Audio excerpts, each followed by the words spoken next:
Hi guys and welcome to another week's news with Robbie. Hi guys and welcome to another week's episode of news with Robbietow Star. Today we have a very special guest with us. Please help me welcome Becca Stevenson, the Green Party's candidate for rugby. Hi Robbie. Hello. So Becca, please tell us a little bit about yourself.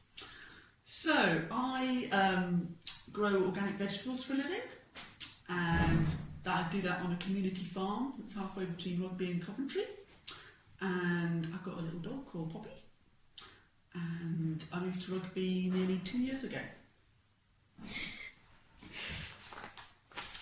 I'm guessing your favourite colour is green, but actually what is your favourite colour? That's probably a really difficult question because I like lots of colours. I do like purple, also like green, like lots of colours, I'll say. My favourite colour is the news. Cool, what colours isn't it? Newspapers? What motivated you to join the Green Party? Well, I guess mostly because I like their policies, and I'm worried about climate change, and I want to be part of the solution by working with a party that actually has the most radical plan to tackle climate change. Well, that's the same with me. I want to stop climate change, but people are building more factories as we speak. The rest are questions from my audience. I know Brexit is a major focus with this election, so I would like to ask, how can people rebuild trust in politicians and know that they will do as they promise? Right, well, that's a tricky one, isn't it? So, like we at the Green Party, we've only got one MP, and she voted not for the Brexit deal. She voted for the referendum, but not for the withdrawal agreement. So I guess she's sort of sticking to her word on that by asking for a people's vote, and she's voted for that many times. And so at least you know where we stand as the Green Party. We've been consistent on that. And the Green Party wants to make politics fairer and more accountable to people. So we want to change the voting system to a system of proportional representation, which means more people get to, their votes matter. And we want to change the House of Lords to make it fully democratic, and people have to vote for people to become members of the House of Lords. Okay. And we'd like councils to be more accountable to the local communities as well, by changing how they run and make communities more engaged in local politics. Housing is a real concern and many are struggling to find housing that suits their needs, or worse, becoming homeless in some circumstances. If you are elected, what policies will you put in place to ensure that housing provisions are being met that are safe, affordable and energy efficient, both locally and in the wider context? How will you tackle landlords? So, for your first question, so there's lots that the Green Party would like to do. One of the things we'd pledged to do would be to build 100,000 socially rentable houses in the country every year for the next 5 years.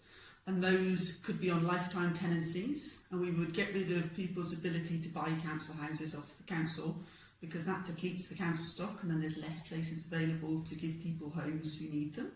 So that will deal with homelessness. Also by letting the councils have more kind of control of where those houses are built and when they're built, so that it fulfills the local need. Another thing we want to do is to kind of reform how renting works, so that we will scrap the sort of no cause eviction, where people are just booted out by landlords for no reason. And we will set rent controls, so it's not as expensive to rent, so people hopefully don't end up homeless in the first place. Another thing we want to do is basically insulate all the houses and make them cheaper to heat. So that will make life better for everybody. And we also want to change how they're heated. So get rid of gas boilers and put in heat pumps and like solar thermal sort of options to make it more carbon neutral. So that's what we're aiming for. And when it comes to landlords, we want to make sure that all of the houses that are rented are A-rated when it comes to energy efficiency, so they're the warmest to heat. And one of the major things we want to do is create a new tax that basically takes over a couple of other taxes. So right now we've got something called council tax, and there's a business rates tax, and we want to scrap those and bring in a new tax called the land value tax. And so renters wouldn't pay that. So instead of renters currently paying council tax, landlords would pay because they own the property. And so that would make it better for renters. And it would mean that landlords are more sort of aware and accountable of how many properties they've got and would use them to the best benefit for everybody. Okay. What can you do to protect people from higher taxes? Right. So the Green Party wants to spend lots of money on making things better in the country. So we want to make the NHS better and schools better and transport better and loads of other things. And to do that, we're going to raise taxes on corporations. So corporations at the moment pay about, I see there's 17 or 19% tax, and we want to put that to 24% because corporations can't do what they do without having an educated, healthy workforce. And so that all needs to get paid for somehow. So they're benefiting, and a lot of the time they're not paying enough tax. So we'd make them pay more tax. And what we'd also do, as well as putting the land value tax in I just mentioned, we do another tax. At the moment we've got income tax, capital gains tax, and taxes that people pay on inheritance and things like that. We'd roll all that into one consolidated income tax. And so that would mean that people who've got shares and don't currently pay tax on the profits of that, and people who, you know, have had things handed down to them, they basically can't hide their money away nowhere, and it'll all be taxed fairly. So rather than adding tax to people in the current system, we wouldn't be changing that. We would just be adding more tax into people who manage to evade paying tax. Okay. Finally, what assurances can you offer children like me that you are doing everything in your power to halt climate change and protect our health? Well, this is one of the most important things for the Green Party, and we've got this Green New Deal that basically wants to transform society, putting £100 billion a year into basically trying to get to net zero by 2030. That's our aim. So that would be planting 700 million trees, and it would be changing how industry works and sort of incentivising industry with a carbon tax to kind of move away from polluting and fossil fuel CO2 producing things that are made to a more renewable sort of way of doing things. We would change the education system to make sure everybody knows what climate change is and what we need to do to fix it, and we would train people up to work in the renewable energy sector and to retrofit all the houses we need to change.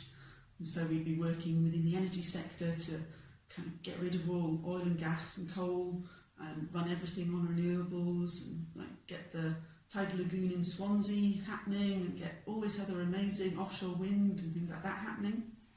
And then we'd be working with housing, which is one of the biggest costs, as I was saying, with like retrofitting the housing stock and making it energy efficient. And also the new houses we get built, all new houses that get built will be built to the most energy efficient standards possible, so that less fuel is needed to heat them. And yeah, through that kind of comprehensive approach, including something called a universal basic income, which would make sure that nobody gets sort of left behind with all these changes and everybody's supported by giving everybody a guaranteed sum of money every week, about £90, and more if you've got kids, and if you're elderly you get more, and covering things like social care, just to make sure that everybody is supported as we make this enormous transition. Okay, well, thank thank you, Becca, for coming. I hope this will make people more informed about the facts of this election, and it will help more children show interest in the news. So yeah, thank you. Thank you very much. It was an honour having you here. It was a pleasure. Thank you.